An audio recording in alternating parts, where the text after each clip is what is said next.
Oh my goodness, did I tell you about Ed? He's a house cleaner and he gave his power away. I want to tell you about it so that the same thing doesn't happen to you.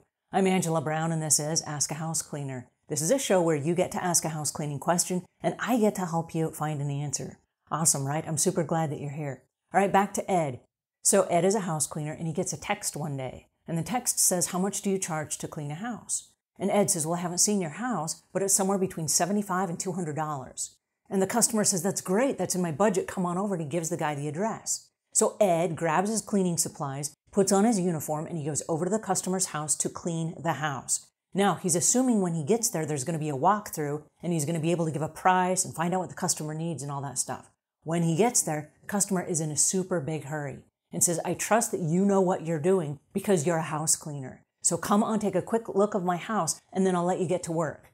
And they hadn't really talked about price, but they walk through the house really quickly. And when Ed gets done, he says, you know, this house is so much bigger than I expected. It's got 4 bedrooms and 4 bathrooms. It has a living room and a sitting room. It has a dining room and a formal dining room. It's got a kitchen. It's got a bonus room. It's got a pantry, two stairways, a hallway. This is a pretty big house.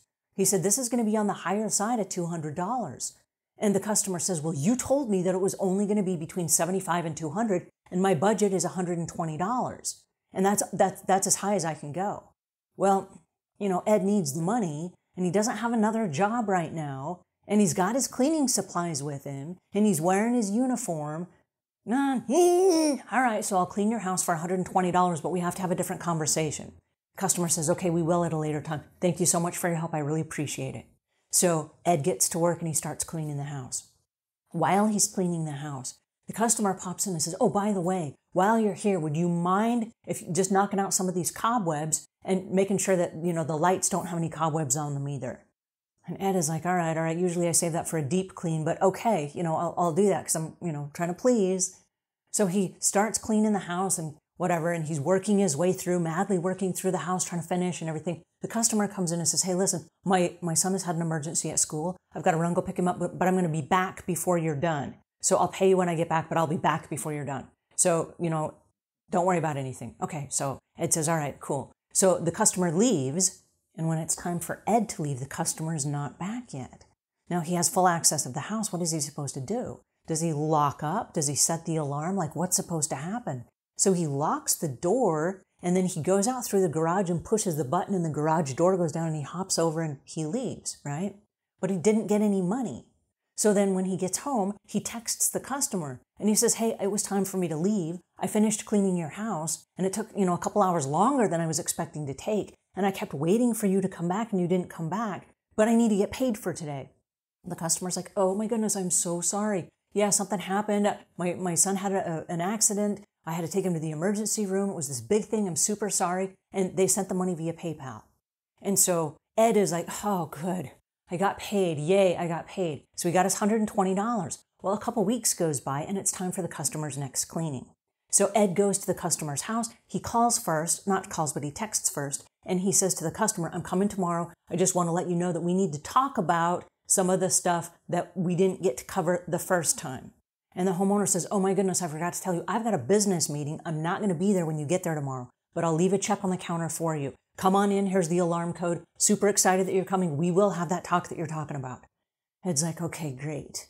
So he gets to the customer's house and instead of $120, which kind of they agreed on, there's a check for $110. And there's a note that says, hey, we didn't use the dining room this week, so I took $10 off the pay. But do the same job you did last time. It was great. Super excited that you're our new house cleaner. I look forward to talking to you soon. What? So now Ed is feeling a little bit cheated. But he goes ahead and he cleans the house with $110 because he needs the money and he has bills to pay, right? So this goes on week after week after week. And every time the customer changes the rules a little bit. They don't leave a payment. They do leave a payment. They pay him on time. They pay him less money than was kind of agreed on. They never do have that conversation. And every time there's a to-do list of new activities the customer wants done. They're kind of working him on a deep clean through their house, rotation by rotation at each visit. So finally, Ed calls me and he's really irate and he feels that he's been taken advantage of. He feels that he's been underpaid. He feels that he's been cheated because they never actually had the walkthrough. They never actually had a real conversation about money. He didn't really get to explain what he does on a maintenance clean and the difference between a deep clean. He's just feeling kind of jilted. So he calls me and I said, Ed, oh, Ed, oh, Ed.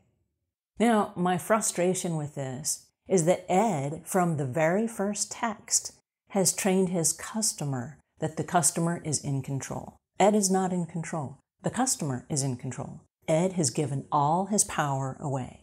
Now, I want to stop for just a second, and I want to go back to what happens when someone texts you and says, how much do you charge to clean a house? How you respond to that text, and how you respond on the walkthrough, and the rules and regulations that you set, and the boundaries that you create, and the way that you communicate with the customer, the firmness under which you follow your own company rules and you don't bend or break them, and the consequences that are attached to the rules that they break will determine the outcome of your business. Here's the reason why. As your business grows, what you do as a solo cleaner is what you train all of your employees to do. And if you bend the rules a little bit and you make exceptions and you justify customers' bad behavior, what happens is they do too. And before you know it, you don't have a business, you have a really bad job that you're underpaid for, you're overworked on, you hate it, you're miserable, and then you end up calling me, and I'm going to ask you what your first name is, and if it's Mary, I'm going to say, Mary, oh Mary, oh Mary. All right, I want you to stop and I want you to think that before you give your power away, right now you have your power. And if you choose to give it away, you may never get it back because it's really hard to train an old customer new tricks.